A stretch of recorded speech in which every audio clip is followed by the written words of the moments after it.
Hello students, in this video we are going to measure the value of gravitational constant G experimentally. So this experiment was conducted by English physicist Henry Cavendish after almost 70 years of Newton's law of gravitation's formulation. So first we are going to understand the experimental arrangement.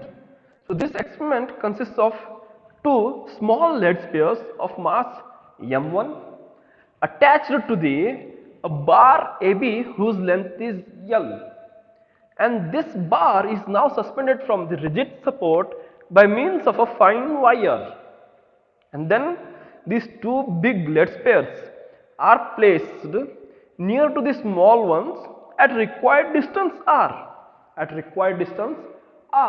So this is the simple experimental arrangement. Now let's understand the working of this experiment.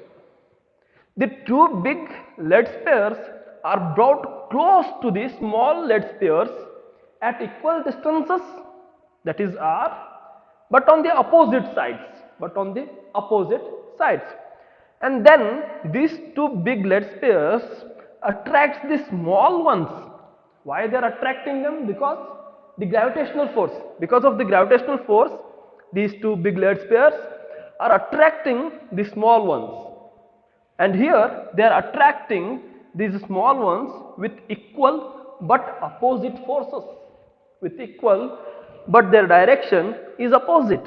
So this is attracted like this, and this small lead sphere is attracted towards this one. Okay, so equal and opposite, and this system of forces produces a gravitational torque in the bar, and because of the gravitational torque the bar starts to rotate, and due to the rotation of the bar the wire gets twisted, and due to the twist in the wire the restoring torque comes into the picture. The restoring torque of the wire comes into the picture, and it opposes the gravitational torque, and the wire gets twisted till the gravitational torque becomes equal to the restoring torque. And when the restoring torque becomes equal to the gravitational torque, the rotation stops, and we call it as equilibrium position. We call it as the equilibrium condition. So this equilibrium condition is used to derive an expression to calculate the value of G, to derive the expression which gives the value of G. Okay, so we first start with the gravitational force on the small lead spheres. Okay, so we are going to calculate the gravitational force now.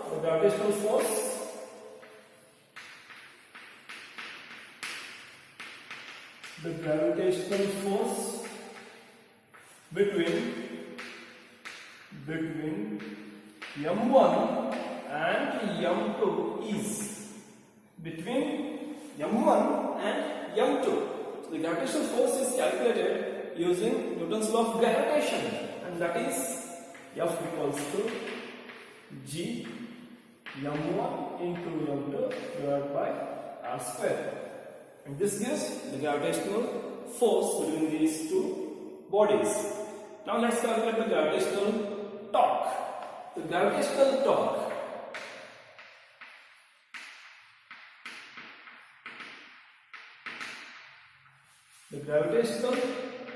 torque it is also called as deflecting torque, because using this gravitational torque the bar is rotated. That's why we are calling it as deflecting torque also. So the gravitational torque or deflecting torque is equal to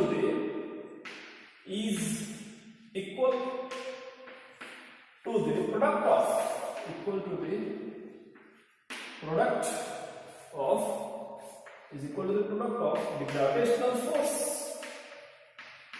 the gravitational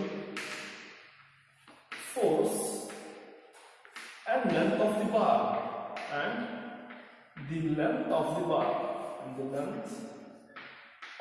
bar or rod is length of the bar. So how to calculate the torque here? It is very simple. You know the definition of torque, that is tau is equals to R cross F. What is R? R means moment R. R is called as moment R. Suppose here there is a bar of length R and one end of the bar is fixed, and if there is a perpendicular force F acting on this other end of the bar, then torque on this bar is given by this equation, tau equals to R cross F. But here the total length of the bar is L, but the bar is fixed at the point O. That means the force is acting here, and the length, that is moment R, will be now L by 2. The moment R will be now L by 2. So according to the definition of torque, this will be now L by 2 into F. But here the net torque is 2 times this torque, because the system of the force is equal and opposite. There are 2 forces here, and that's why this is now multiplied by 2, and you are going to get simply F cross R, or F into R, that is L, F into L. Okay, so better I will write like this. This is magnitude of the torque, and that is now F into L. That is now F into L. So that's why the gravitational torque is equal to the product of gravitational force and length of the bar. Okay, and therefore the deflecting torque, because of gravitational torque, that is equals to, force is nothing but G m1 into m2 divided by r square and into L. We call it as equation number 1, and that equation number 1 gives the gravitational torque. And because of this gravitational torque, the bar is rotated like this. The bar will be rotated like this. Yes, the bar is rotated, and the bar is rotated by some angle theta. Okay, so this theta is considered in the restoring torque. Okay. Yes, now let's discuss about the restoring torque in the wire. And the restoring torque in the wire is equal to the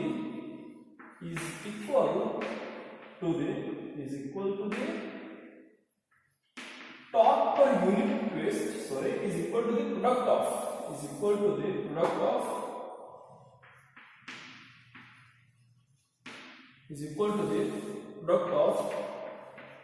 torque per unit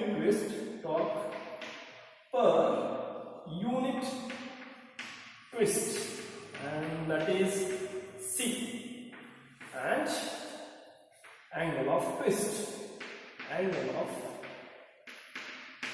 that is theta.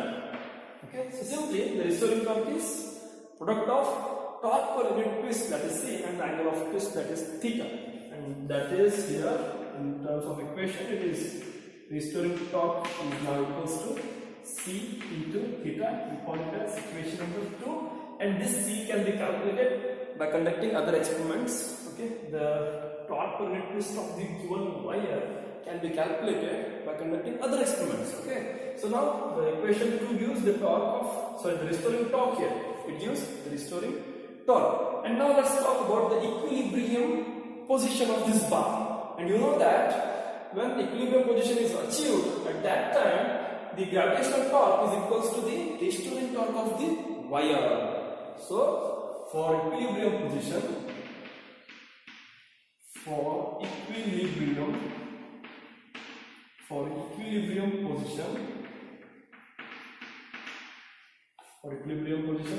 of the bar, the gravitational torque